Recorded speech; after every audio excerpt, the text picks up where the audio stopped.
এবং আমরা ওনাকে দেখতে চাই মেয়র পদে। এই জন্য আমরা সকাল থেকে এই পর্যন্ত এখানে আছি। তুমি পদত্যাগ করো, পদত্যাগ না করলে পালানোর রাস্তা খুঁজে পাবে না। হাত পা পিটে তোমারে বস্তায় বইরা তারপর বুড়িগঙ্গা নদীতে ফালাই দিয়ে আসবো এই জাতীয়বাদী বিএনপির লোকজন। বাংলাদেশে কোনো আন্দোলন কোনোদিন ব্যর্থ হয়নি, এটাও ব্যর্থ হয়নি।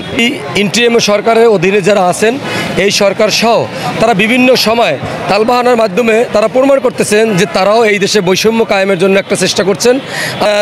তিনি ডকুমেন্টারি মেয়র না হলেও তিনি কিন্তু জনগণের রায়েই কিন্তু একজন মেয়র। আপনারা জানেন তার ডাকে কিন্তু লক্ষ লক্ষ জনতা কিন্তু রাজপথে নেমে আসছে যে কোর্ট তার শপথ বাধাগ্রস্ত যাতে না করা হয় এর জন্য কিন্তু তার পক্ষে একটি রায়ও দিয়েছেন। কোর্টের রায় তারা আবারও রায়কে বিতর্কিত করবে, রায়ের প্রতি তারা অসম্মান করে। আপনারা দেখতেছেন এখন পর্যন্ত কিন্তু সেই দায়িত্বশীল জায়গা থেকে তাকে শপথ করানোর জন্য কোনো সুস্পষ্ট কিন্তু কোনো বিবৃতি এখন পর্যন্ত কিন্তু আসেনি।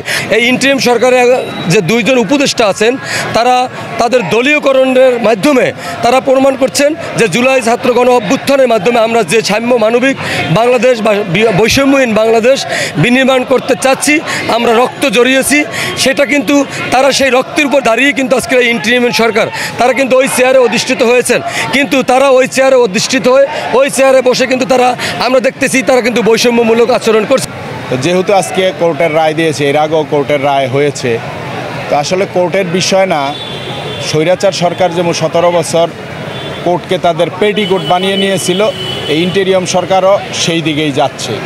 আমি তার পুরা ইন্টারিম সরকারকে দোষ দিব না। এই ছাত্র উপদেষ্টাদের মধ্যে কিছু উপদেষ্টা আছে যারা তাদের ফ্যামিলির বলতে গেলে তার পিতাকে ফিল্ডে নামিয়ে দিয়েছে ধান্দা করার জন্য, অথচ জনগণের যেই জনগণকে নিয়ে বৈষম্য বিরোধী আন্দোলন করলো সেই জনগণের সাথে বৈষম্যমূলক আচরণ করতেছে। বিচার ব্যবস্থা অনেকটাই স্বাধীন, এই স্বাধীন বিচার ব্যবস্থা সঠিক রায়েই জনতার মেয়রকে শপথের ক্ষেত্রে আর কোনো বাধার সম্মুখীন যাতে না করা হয় সেই রায় এসেছে। তবে যে উদ্দেশ্যে এখানে মিলিত হয়েছি এবং অবস্থান করছি সেটা একটা বৃহৎ অংশ আমাদের অর্জন হয়েছে। বাকি একটা আছে ওই আসিফের পদত্যাগ, আমরা সেটার জন্য আন্দোলন চালিয়ে যাব। আমাদের আন্দোলন এখনও শেষ হয়নি। যখন শপথ নিবে আসিফের পদত্যাগ করবে তখনই আমাদের আন্দোলন শেষ সমাপ্তি ঘোষণা করা হবে। বাংলাদেশে কোনো আন্দোলন কোনোদিন ব্যর্থ হয়নি, এটাও ব্যর্থ হয়নি। আমরা তো সকাল থেকে এখানে আছি। আমরা ইঞ্জিনিয়ার ইশরাক হোসেনের মেয়র পদ, উনি যত দ্রুত মেয়র পদে থাকে এবং আমরা ওনাকে দেখতে চাই মেয়র পদে।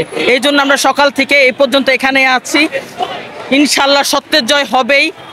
আমরা আশা করি আমাদের সত্য এবং সত্যের পথে জনগণ রায় দিবে, এই আশা নিয়েই আমরা রাজপথে আছি, থাকবো। এখান থেকে যে আমাদের সত্যের জয় যে পর্যন্ত না হবে আমরা এখান থেকে যাব না। আন্দোলন আপনারা তো নিজেরাই দেখতে পাচ্ছেন যে আন্দোলনে বিশাল সারা জনগণ, আমাদের মানবতার নেতা, আমাদের মাটি ও মানুষের নেতা ইশরাক হোসেনকে খুবই ভালোবাসে।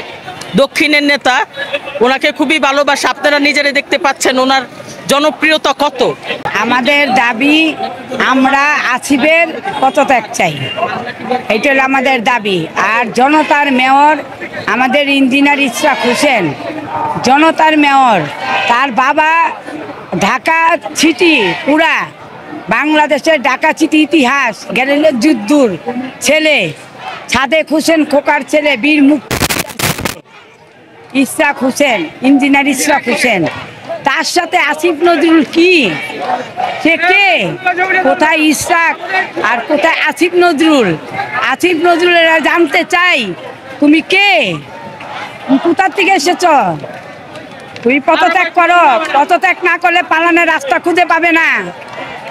বাংলার মাটির থেকে পালানোর রাস্তা পাবে না।